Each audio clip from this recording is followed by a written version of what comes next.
guy. Wait, whoa. Hold on a second. Hold on.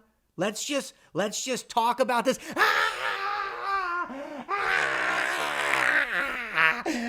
The sky is falling. Wait, whoa. Just 1 second. Let me just get a word in edgewise. Let's just talk. I need more toilet paper. Hey, all right. Calm down. I know you're all kind of feeling the same way I'm feeling right now. That there's a certain level of hysteria that is gripping the nation in ways that pretty much none of us have ever seen. I mean, 9/11, but it was different. It was a target that we could go after and eradicate, man. This is different.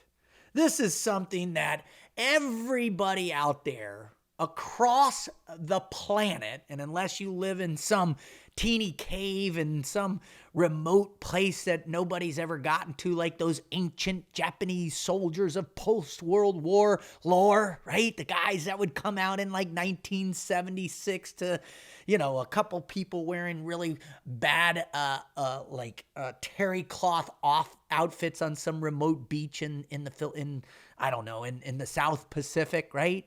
And they're coming out and they're like, oh, what's going on? No. That's not what we're talking about. Pretty much everybody knows about the coronavirus, which is a good thing. I mean, obviously, it's a little scary. Well, apparently it's a lot of scary. And it's a lot of scary because what happens in these type of situations is people panic. They hit moments of hysteria. And they have these interruptions in their ability to think logically and to act with civic responsibility, with mitigated emotional temperance, and also to think rationally for the benefit and welfare of others. But that shit doesn't happen when everybody's cuckoo.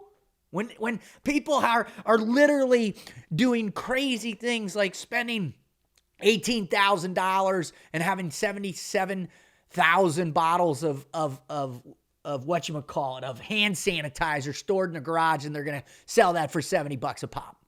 Or essentially you have hordes of drunk college kids in mass congregating and swapping spit as if it's the last spring break they're ever going to have in their lives. Hysteria, man. And what I think this show is what prompted me, what drove me to want to do this show, because I had a much different show in mind, was what I've been witness to on all of these sites online. Whether I go to Drudge or Breitbart or Fox or CNN, NPR or BBC, whether I do the online ones, whether I'm on YouTube or I'm on podcasts, everybody seems to be playing their part in the beauty of invoking hysteria in the populace. Now, why is that? Before we get there, I just want to say hello to everybody. I hope everybody's doing great, man. Happy St. Patrick's to you. Top of the morning to you. What's another one? What's another good one? Another good one? You got one for me? Another great Irish saying?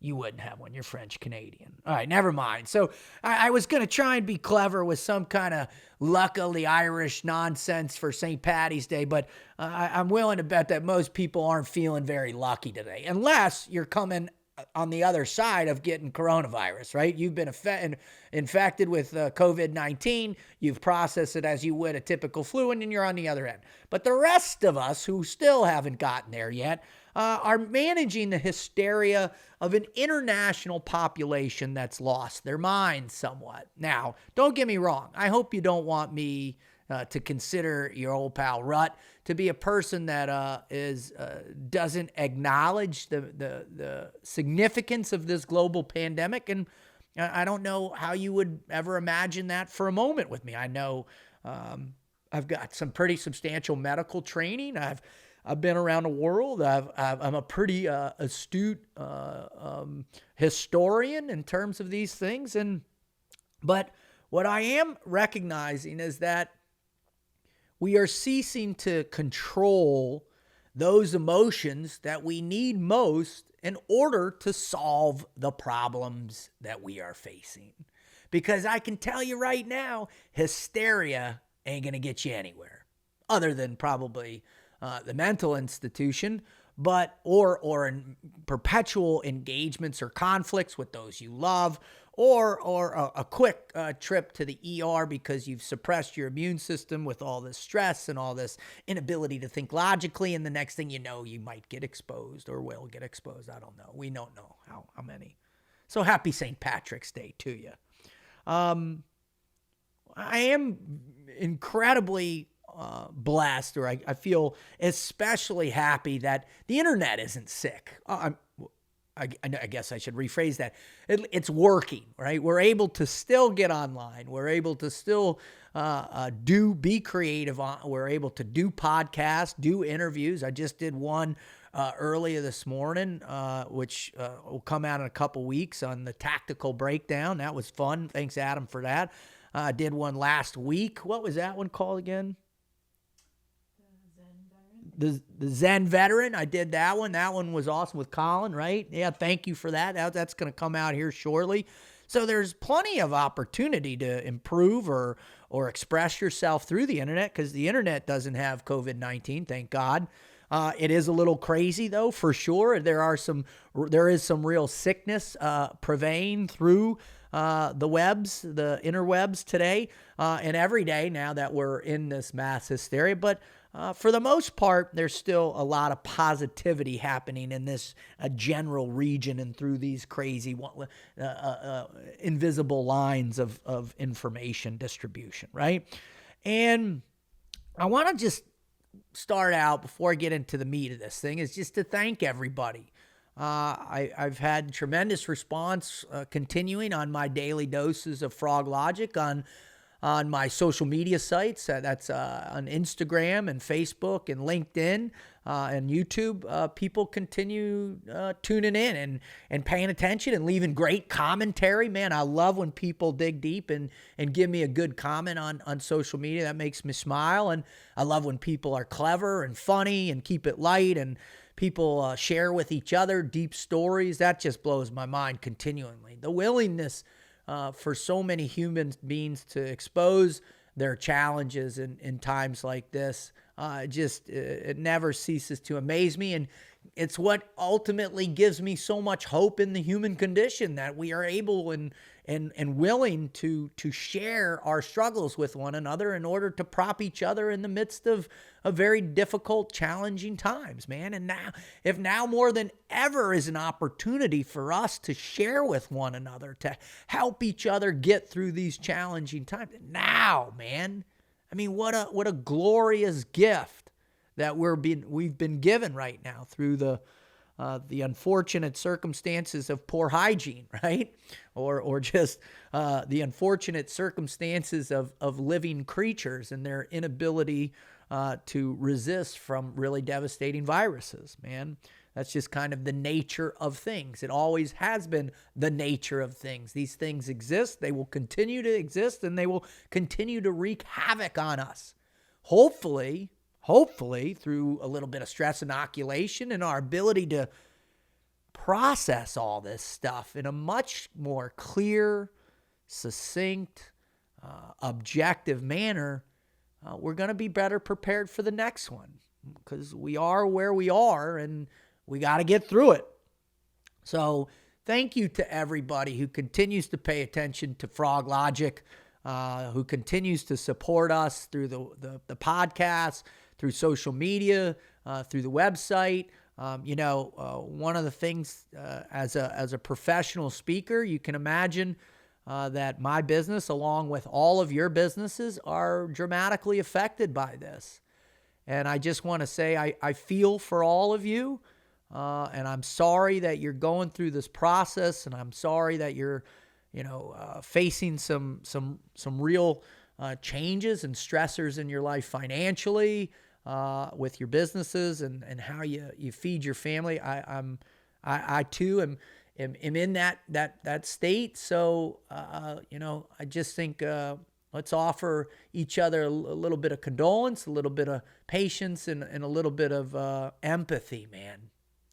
Because it's funny when you get into the definition of hysteria, and you guys all know where I go. I love to go to my favorite starting block, Wikipedia. All you wiki haters out of there, go continue your hysteria against. But I just like it as a means to get started. So I figure let's start out by defining hysteria, right?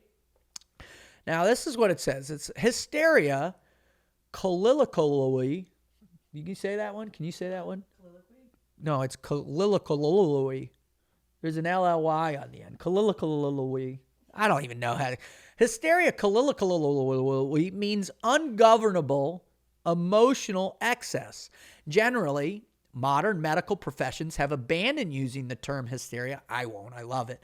To denote a diagnostic category, replacing it with more precisely defined categories such as somatization disorder. In 1980, the American Psychiatric Association split phenomenology, previously captured by the hysteria construct, into discrete chapters on conversion, somatization, and dissociative disorders. And on the side of it over here, it's this pretty cool thing that says part of a series on emotions. And here's a laundry list of emotions that hysteria can mess with if you let it go unrestrained. Acceptance, affection, amusement, anger, angst, anguish, annoyance, anticipation, anxiety, apathy, arousal, awe, boredom, confidence, contempt, contentment, courage, cruelty, curiosity, depression, desire, despair, disappointment, disgust, distrust, ecstasy, embarrassment, empathy, youth. What is that one? Euthanism? Man, my tongue is in knots today because I'm so hysterical, right? Envy, euphoria, fear. I talk a ton about fear. Frustration, gratification, gratitude, greed, grief, guilt, hope, happiness, hatred, hope, horror, hostility, humiliation, interest, jealousy, joy, kindness, loneliness, love, lust, outrage. Talk a lot about love too. Lust, outrage, panic, passion, pity, pleasure, pride, rage, regret, rejection, remorse, resentment, sadness. What is that? Swadati? Man, I don't even know what's going on. Self-confidence, self-pity, shame, shock, shyness. Did I say shamrock? That lets you know where my head is. Self-pity, shyness, social connection, sorrow, suffering, surprise, trust, wonder, worry.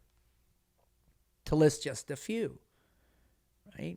And when you're hysterical, right, when you have lost control of this, every one of these things are going to be affected. Now, there's a bunch of great other definitions that I highly recommend you go out and check out for sure. But it's essential that as you're feeling overwhelmed, as you're feeling a sense of urgency, you're feeling a sense of a loss of control somewhat, of not being able to make clear decisions, not being able to cipher through information, not being able to give the people who are depending on you a sense of safety, security, or whatever, right? And that's what happens when we become hysterical. Now, as we've seen, right, hysteria is almost like the virus itself. And once it's triggered, man, holy cow, things go wazoo. My favorite one so far is the run on toilet paper. That absolutely makes me giggle. Now, it doesn't make me giggle for the people who lack the ability to get to the store rapidly, or the ability that maybe got there late, who are struggling, the ability for those people who felt like they needed 400 rolls of toilet paper because they believe that everything would be stopped, every type of manufacturing in the world would stop, and that they needed to get theirs. They were in this wonderful stage of true Blue Falconism, man. And if you're a Blue Falcon out there, you know who you are. Because people don't really take the time for the appropriate measurement, which we'll talk about here in a minute. But the other one is, bum rushing supermarkets or hoarding whatever, or not thinking, just generally not thinking about other people, right? That's the worst thing. And then once other people who like to think of themselves as independent thinkers, next thing you know, find themselves with 4 push carts full of toilet paper and Clorox and Lysol and all these things, man. And it's funny how we like at times to imagine that we have this great ability to think for ourselves, to be independent of the hordes, that groupthink does not affect us. But it does. And it does, especially when there's a global pandemic happening. Now, why are we so inclined to panic? That's an interesting thing. And I think our levels of panic vary pretty dramatically based on, the history of our life experience, what we've been exposed to. Luckily for me, I've had a profound amount of exposure to highly stressful environments. I have a particularly high amount of training in both the medical field as well as being prepared for worst possible scenarios when dealing with life and death.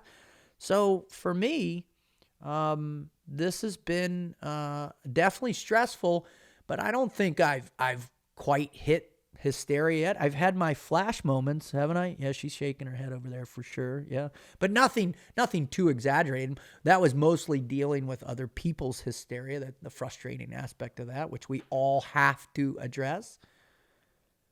But for those of people out there that have never experienced this, that from the moment they've been born into the real beauty of being a part of this incredible place we live in our lives, this incredible state, this incredible existence that we have in the Western world. I mean, when you think about it, other than a hurricane or a natural disaster, are we ever faced with this type of load on our emotional and mental stabilities?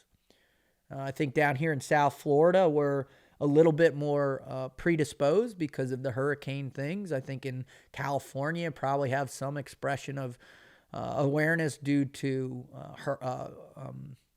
wildfires and earthquakes and other parts of tornadoes and power outages from snowstorms and all this stuff. But, man, the real hard part is when there's no guaranteed end for the suffering. And that's when we begin to see people's perceptions be altered in a rapid state, which puts them more predisposed for hysteria. Now, I think what's interesting is when you begin to assess what it is that's happening to you. I think a lot of people aren't quite sure the totality of ways you're being affected. And essentially what's happening is your allostatic load is becoming overwhelmed. Now, allostatic load is defined as the cost of chronic exposure to elevated or fluctuating endocrine or neural responses resulting from chronic or repeated challenges that the individual experiences as stressful. Now, typically in our lives, our greatest stressors happen from our family members, our children, managing children, right? Or a sick family member, or our aging parents, or if someone has addiction issues, or the emotional distress of infidelity or divorce, or all these kind of normative things that we suffer from day in and day out. And then where things get maybe a little bit more elevated is in those natural disasters. But when something like a pandemic hits, man, the totality of how you experience life is under pressure. The load, dependent on who you are and how you process, potential trauma in your life, it gets bigger and bigger and bigger and bigger, and to the point where it breaks over the pivot of rationality, right? Where there's too much on either end. We can't support the load anymore. And that's the problem, man. And that's a big problem. And what we're seeing is around the world. And there's a great website I recommend for everybody out there. And it's called arcgis.com, arcgis.com. And on that place, they've got this beautiful chart of the global pandemic and what's going on. Who's affected, what places. They break it down by total confirmed cases, of every country, total deaths, total recoveries, which is my favorite. And they put it in this beautiful green, and it's so beautiful. And like when you look at, China, we've got 56,000 people who've recovered in China so far. That's out of the 81,058 cases, 56,000 have recovered. And when you start to look at the news just today, there was one great article suggesting that in one of the most heavily hit regions, they had one new case of COVID-19 today. That's pretty good. From November 17th or whatever that patient X or patient 0 was till March 17th, man, one new case today. So that's a pretty positive number that can help with your hysteria. Now, as you lose perspective because your allostatic load is overgone, and again, to give you some type of reference for these things, man, I look around and, man, I see on the news, man, just in the last couple days, the mayor of Miami, who himself has been diagnosed positive for COVID-19, is begging the city, in particular the young kids who are down on spring break, to stop gathering in mass. But yet, for some reason, they don't stop, as if to say, hey, we're young, we're invincible. This is not, even if I get it, it's just like the flu. The mortality rates at my age group don't affect anybody else. But here's what you're not thinking about, kids. You are going to go to a store that maybe a senior citizen is working at. You're going to touch something that, or cough in a store, and your little air particulate's going to get it. Your little infected air particulate is going to float around, and some person that has emphysema or pre-existing lung condition or health condition is going to breathe that stuff in, and it's going to start their process, whatever that incubation period is. Some people say 14 days, 4 days. I think there's a bunch of information out there that I'm going to talk about misinformation here, but that's out there, and it's going to start to affect others. People that aren't prepared health-wise to fight this off in the way they need to. And then the other thing you're not thinking about then is if you do get sick and all of a sudden you rush to the ER room or you rush to the hospital or to a clinic and you stand in line in front of someone else who has to wait an additional couple hours because there's a host of you that are now panicked because you have this thing because you didn't care before, and you're in front of somebody who actually needs the health care that can't get to the front of the line. Because that's how it works. The healthcare system is not prepared for these kind of numbers. And all you got to do, if you doubt that, just go look at the reports coming out of Italy. Look at the reports out of China, Iran, Spain now. Italy has 31,000 cases. This isn't about a 3-week span. Think about that growth because they blew it off. They didn't care. They said, oh, it's not that bad. The mortality rates aren't that bad. But they might not be bad for you, but they could definitely be bad for other people. So be conscientious of that, man. It's called decency. And unfortunately, when you're hysterical for yourself or hysterical against others, or you've negated the impact it might have on somebody you've never met or haven't come in contact with so far, man, that says a lot about who you are. and how you think about the world as a whole, right? Now, one of the challenges when you are processing your own hysteria, or you feel like you're bumping up, you're moving forward on it, you're getting a little ahead of yourself. One of the things that we're not doing is we're not adequately assessing the actual threats to us, right?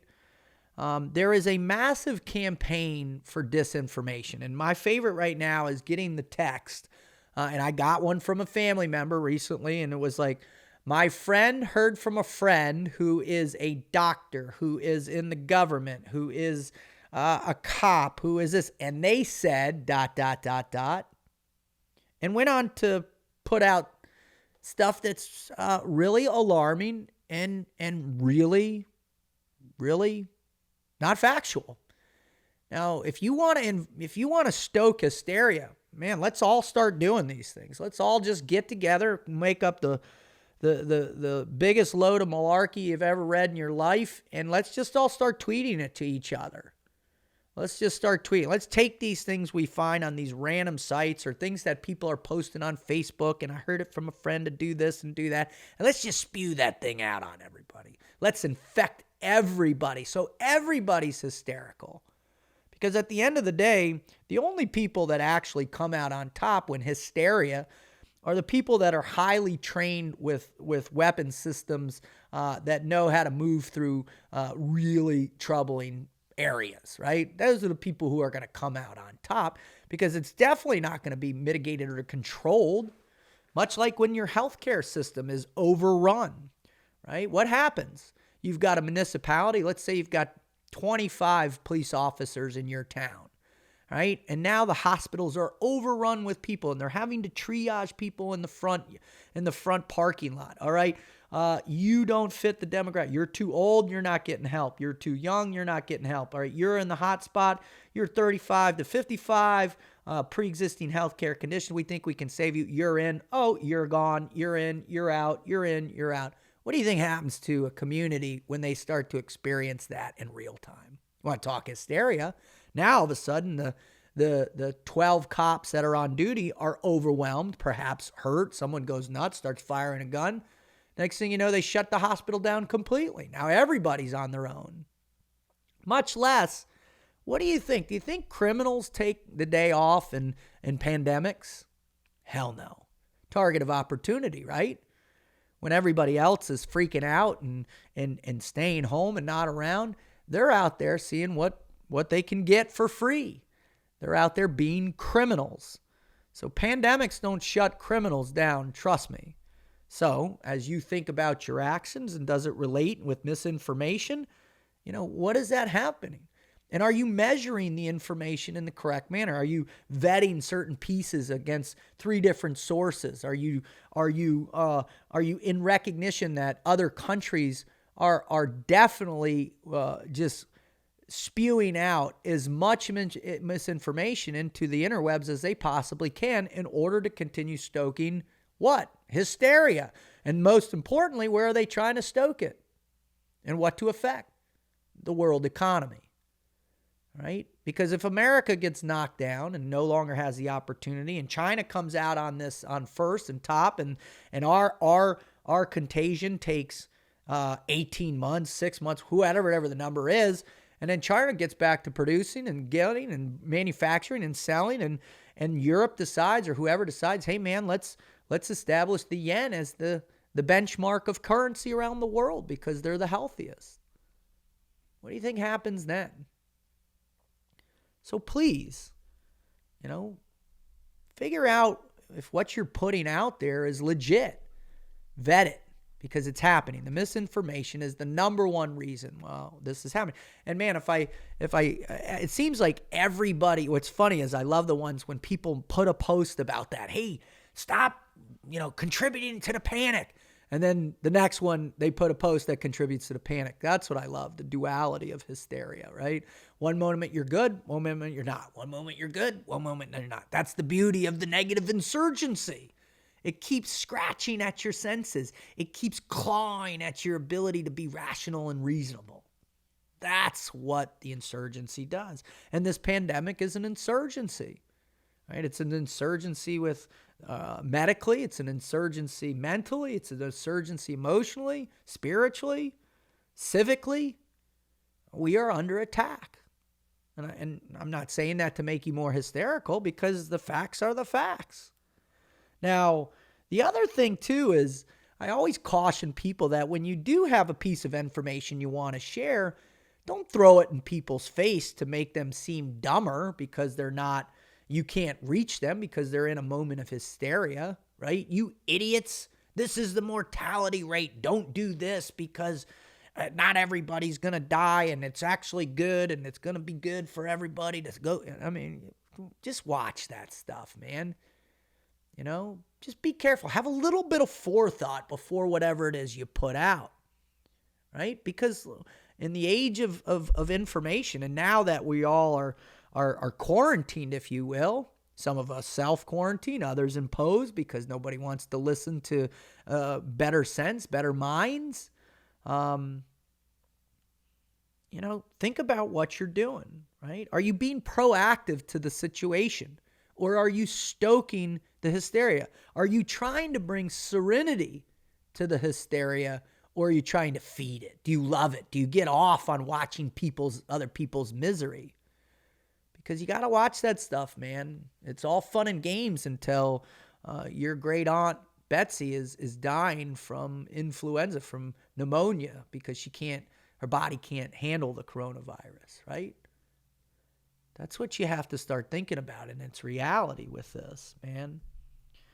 So as you begin to start to really understand and seek out the truth in this situation, the first truth you all have to acknowledge is that this is not going to be rapid, right? It is what it is, right? This is going to run its course.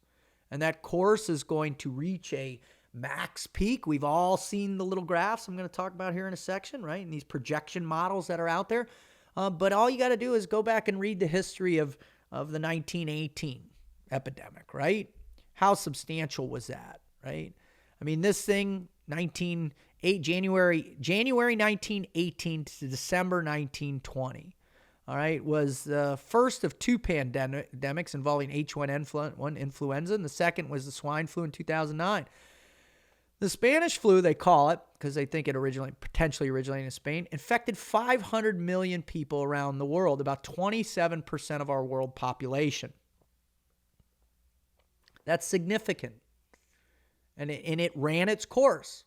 Now, thank God we're in a much better time. We have a better adaptability, a better ability of quality medical care, better sanitation, better ways to disinfect, to keep clean, better ways to attack it from self-quarantining and reducing or minimizing that curve, and then hopefully, as I saw several articles today, that they're already beginning to run tests on the COVID-19 vaccination, the first test trials. So hopefully we're not going to face the substantial facts where they estimate anywhere from 17 to 100 million people passed away from that Spanish flu back in 1918 to December 1920. Hopefully it won't be that bad. I pray every day because, my parents are in that sensitive age bracket. I've got 4 children. We've got family members and friends that have compromised immune systems, right? People going through cancer treatments right now, people that may have been infected with something else. I mean, all these things are reality. And this virus certainly isn't going to help them. Now, one of the ways to better understand and go after the truth is once you've accepted it's going to run its course, there is an adjustment to your normal life. You just have to settle in, man. Don't fight it anymore. Adjusting to that normal life, right, is essential. And that the fact that nobody has a definitive answer. Stop turning on the TV or getting on the net or turning on your phone and waiting for somebody to tell you, hey, Bob, on September 17th, the pandemic will be over. Because nobody knows. President Trump doesn't know. The World Health Organization doesn't know. The CDC doesn't know. Your local doctor doesn't know. Your local special operations guy doesn't know. Your local doctor doesn't know. Nobody knows the answer. Nobody. So stop searching for the answer. Search for information and solutions to the problems of what you're facing every day. Now, there's some beautiful things out there. A friend of mine who is one of the members of the Project Warpath, Mark Metzel Delafour. I always butcher your name, Mark. I'm sorry. He posted this great thing on his Facebook page with this guy, Chris Martenson, who's an economist, I think, who does this great video on the power of exponential growth and how it works. So there's a great video to watch there about how contagion and the spread and how it goes slow, and then it spikes and everybody's infected and then it goes down the other way, right? Go check that out. There's great. Another place that my beautiful fiance found was this wonderful article in the Washington Post, and it says, why outbreaks like coronavirus spread exponentially and how to flatten the curve. And they give these beautiful little graphs and these little things on how contagion is spread and how you can slow it down and how some isolation improves it and, non-movement and all these things. Really beautiful. So check that out. That's at the Washington Post. And when you begin to understand just that these things have a natural process to it, it can kind of help you settle in.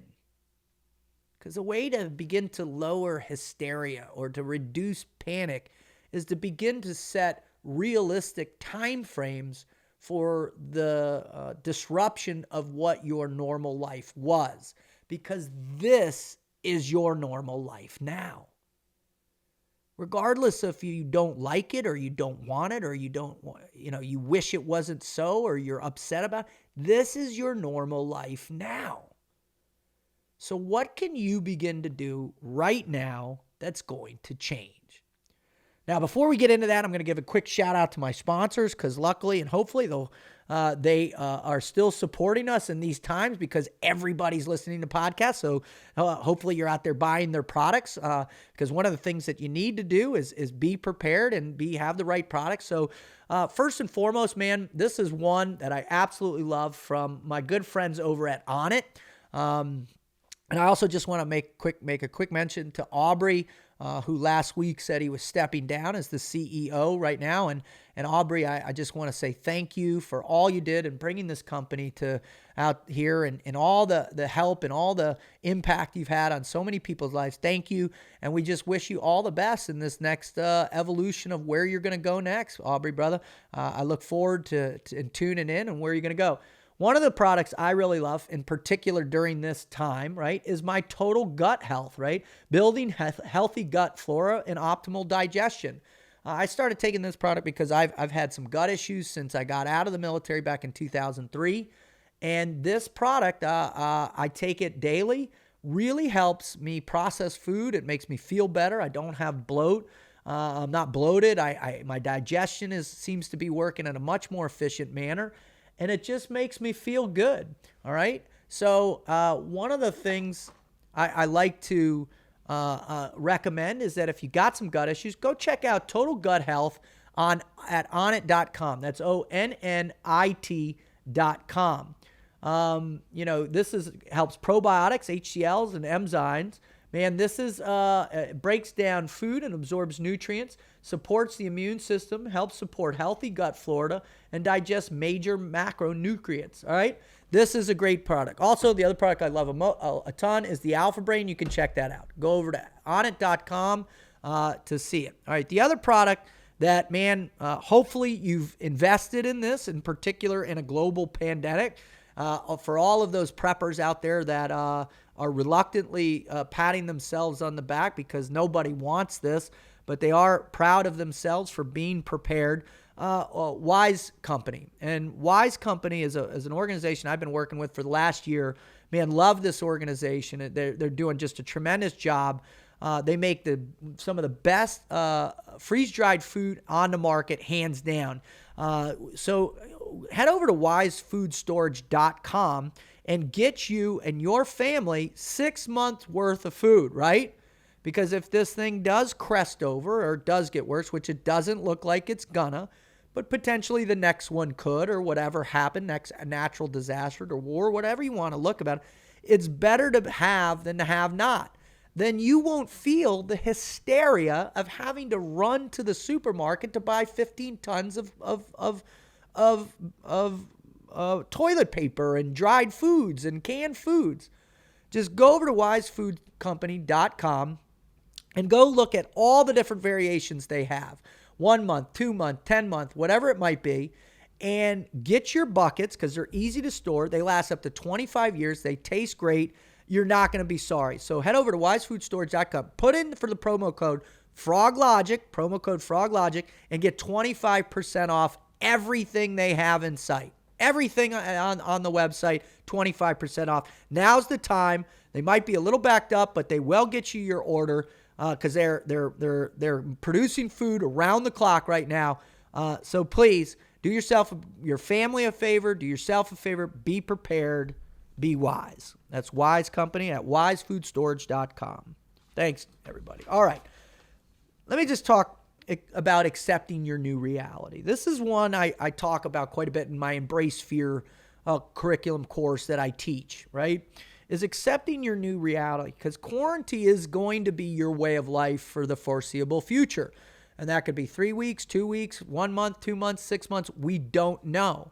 So the one thing you need to focus on is settling in. Now, there are a lot of negative things that happen, right? And some of those things, most especially, are how your mental health is affected. Now, I've seen this happen on every deployment I've ever been on, in some capacity, right? Close proximity, close places, working together nonstop, not a lot of ability to movement. It creates stress. In particular, if people aren't mentally prepared to deal with which most of you aren't. I'm sorry to say, most of you have never experienced anything like this. And if you have, then you also know how hard it is, and it's especially hard to deal with those who haven't experienced it because they're hysterical, right? Their mood shift immediately. They feel depression comes on abruptly. Anxiety is out of control. Their inability to solve conflicts, to have patience, respect for one another. All this stuff seems to explode. And it happens really, really quickly, mostly because as human beings, we like to be able to have some semblance of estimating the ends of things. We like to know when things end, right? You go to the workout, you know your workout's going to be 45 minutes. You go to your job's going to be 8 hours. You are on the freeway, you know you're going to get home from your little Waze app in 2 hours and 25 minutes. Well, in these circumstances, nobody has that realistic projection. And so what humans naturally do, is we try and establish unrealistic projections that put us at ease, because we need to have time affiliated with relief. Well, I'm here to tell you that there is no way to do that. And when you start to move into these aspects of quarantine, you have to relieve yourself. That's your new reality, right? You have to learn to manage expectations much more efficiently than you ever have. Now, what do I mean by that? What is your expectation of consumption every day, right? What is your expectation of freedom? What is your expectation of interactions? Because under stress and duress and hysteria, all of those things become contorted or infected with a whole new inability to process this stuff. And that leaves a mark. Now, there are some very immense benefits to this type of thing, right? First and foremost, the obvious, the benefit to society as a whole or civilization. You not going outside means you're least likely to either transmit, get exposed, or spread the disease, spread the virus. So that's a benefit, all right? Your benefits include lower risk, right? Lower risk. The also benefits are this incredible amount of time now we have just handed to us. Time to sleep, to get caught up on sleep. Time to work out more. Hell, if you've been looking at yourself in disgust for the last year, man, if you're not doing 2-a-days right now, you're wrong, right? We have time to read that book. We have time to spend with our children. Just think about that. You have time to spend with your child or children or your loved ones. Think about that. Time. Time that you're always searching for, always longing for, always wanting is happening right now. Because nobody else is doing anything. Nobody else is out there getting ahead of you. Nobody else out there is somehow figuring out how to one up or do this. The rat race has been silenced, or at least as silenced as we've ever seen it before in our lifetimes.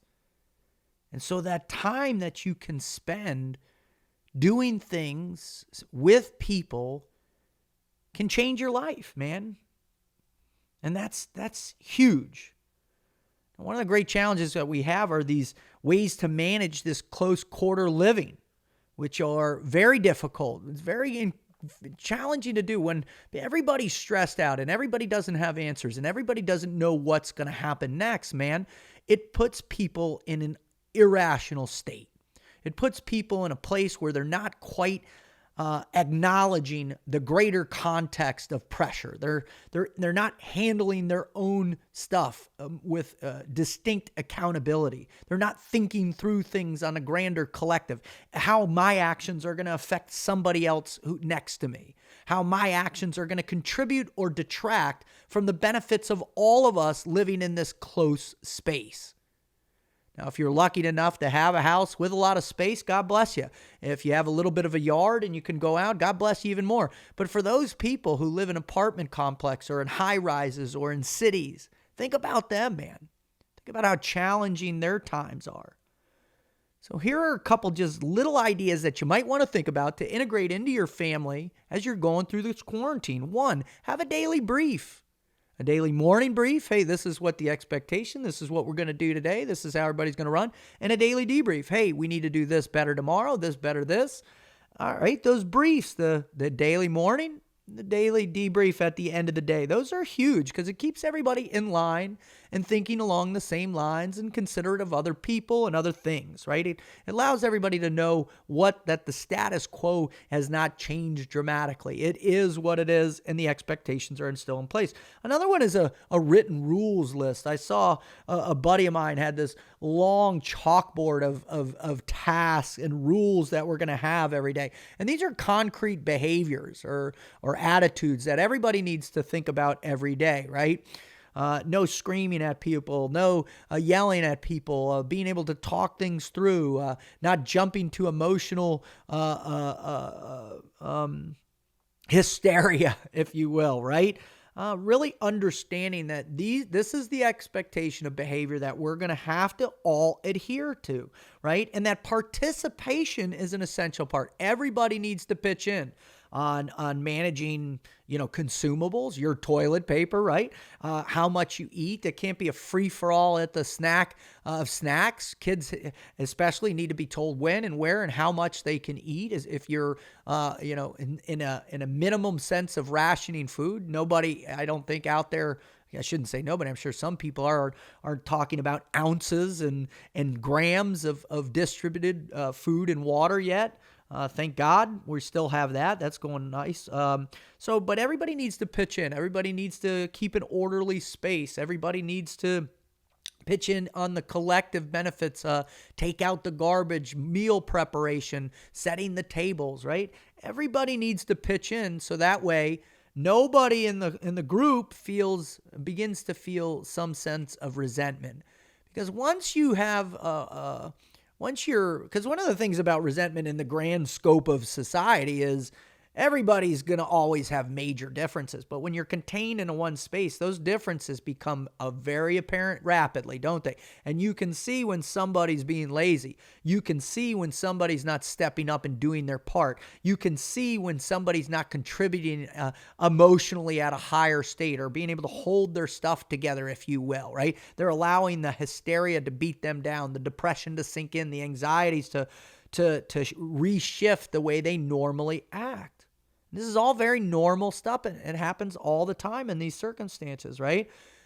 Now, if you start to really escalate fast, where there's conflict daily, hourly, minute by minute, then a good idea is to have a deconfliction room, right? Have one room in the house where everybody can go in and in a calm tone manner, one-on-one, be able to address these with each other. Or you take your 2 children in and you are able to say, hey, this is the place where we resolve things. Now, in the SEAL teams, back when I first went in, we resolved things on the other side of the berm on the beach, and we put on boxing gloves, and that's the way things got resolved, right?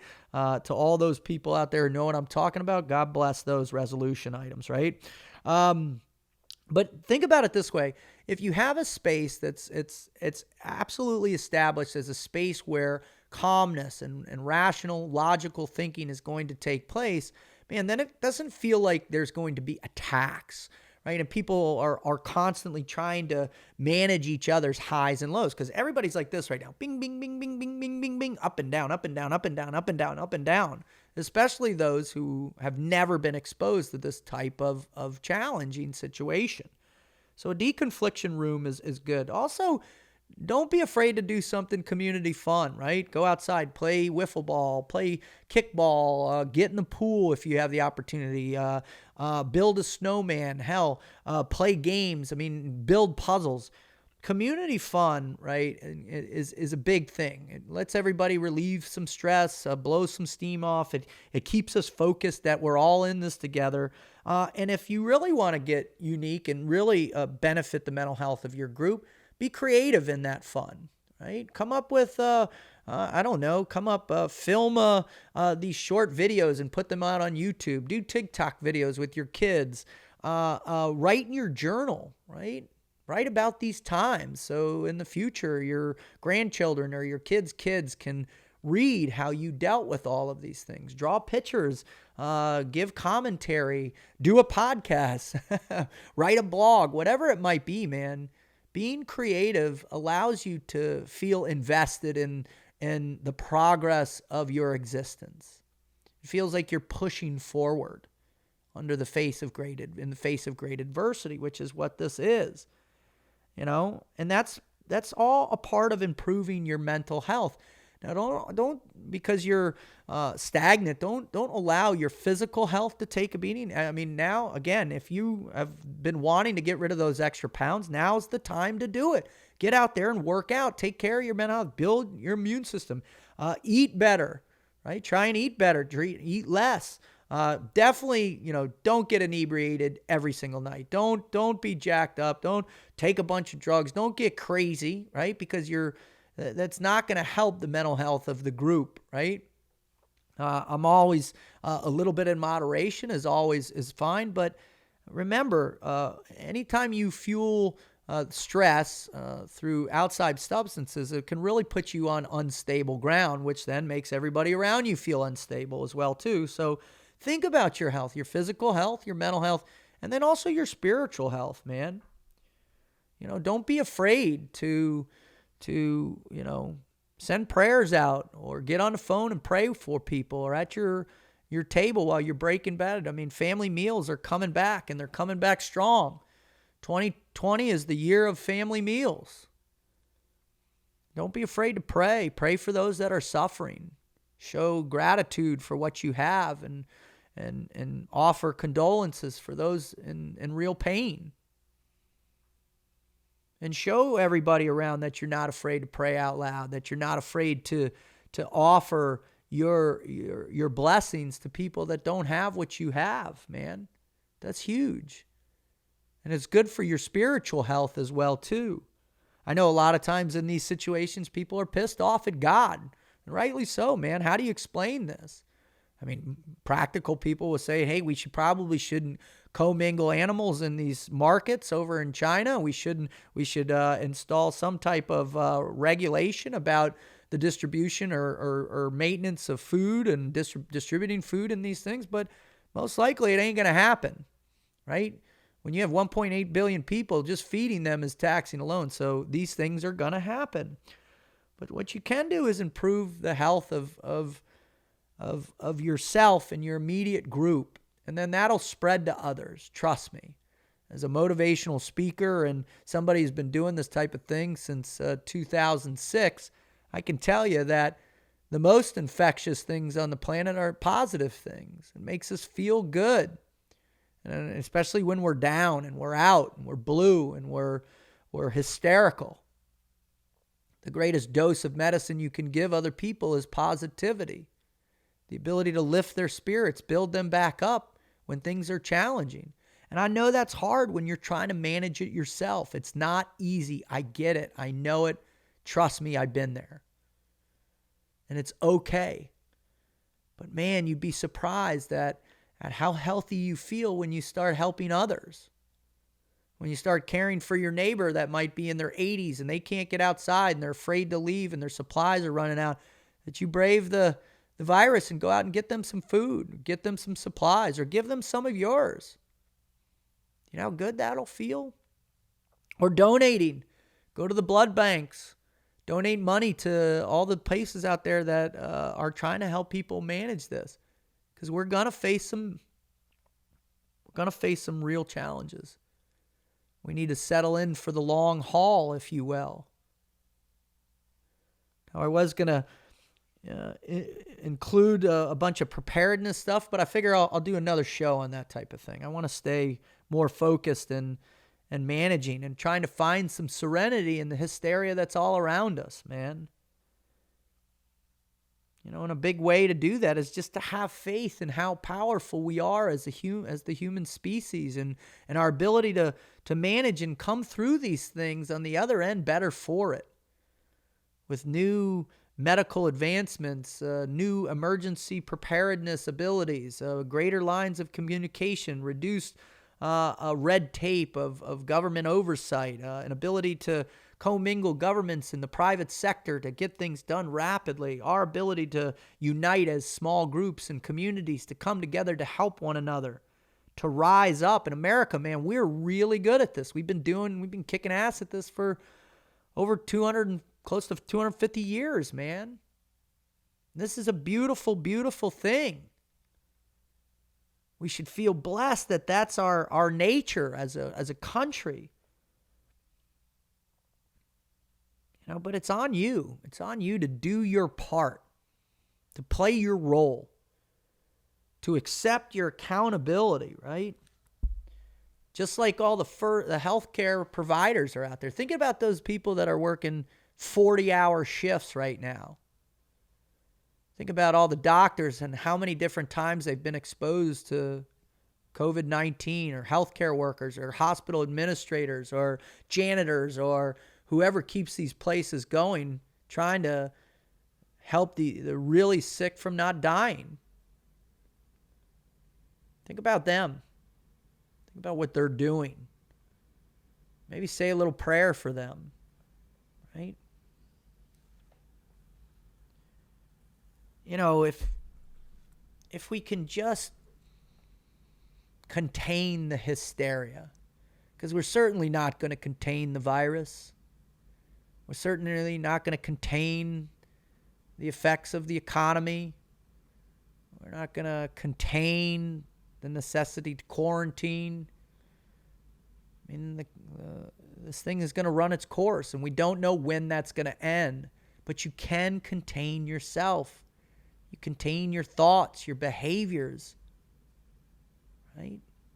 Keep it in check by doing some of these things I've suggested. And if you don't believe me, then man, there's a million things out there right now that sound like good ideas of keeping your mind intact, your emotional stable, your physical health up and ready and prepared, man.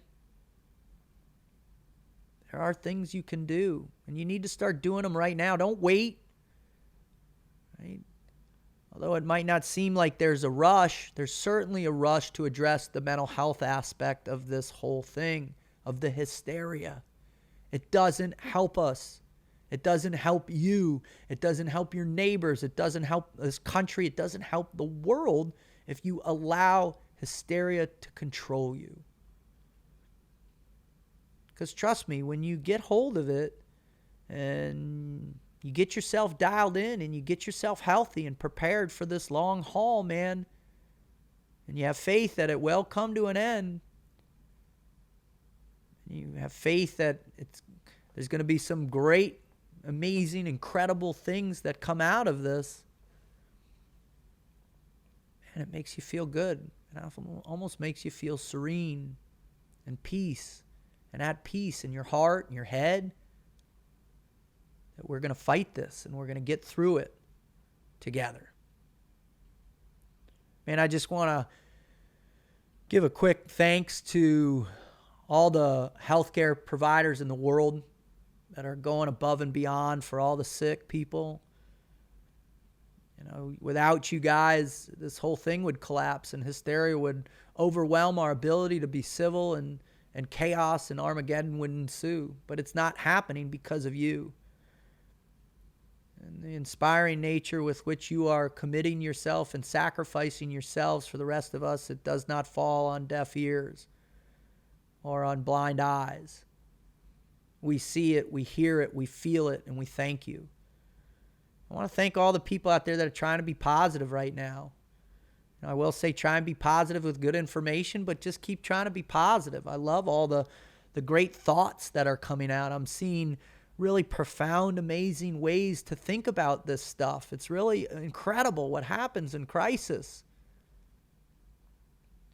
You know, when pressed, the human condition produces miraculous results. It deepens our faith, the creative genius comes out of us, but most importantly, our ability to serve one another ahead of ourselves happens. And that's a beautiful thing. And so all of those people out there that are going through that, man, thank you. Thanks to my family, you know, for adhering to this. And I know it's challenging, but man, you know, stay in place. Do what you need to do. Serve the community. Serve others. Serve the people that care most about you and that you care most about, man. And my friends who are struggling outside of all of this, man, bless you. Thank you for staying in the fight. And my thoughts and prayers are with all the sick and those who will get sick. Right? I wish God keeps you healthy and lets you manage through this and you get to the other side. And for all those people who have lost loved ones, man, I'm praying for you. And may God bless their souls as they enter into heaven. May God bless all the families whose hearts are broken and all the people suffering. God bless you. Man, it's amazing how life and death will get you focused quickly. And hopefully you'll be able to put things in perspective and seek the truth.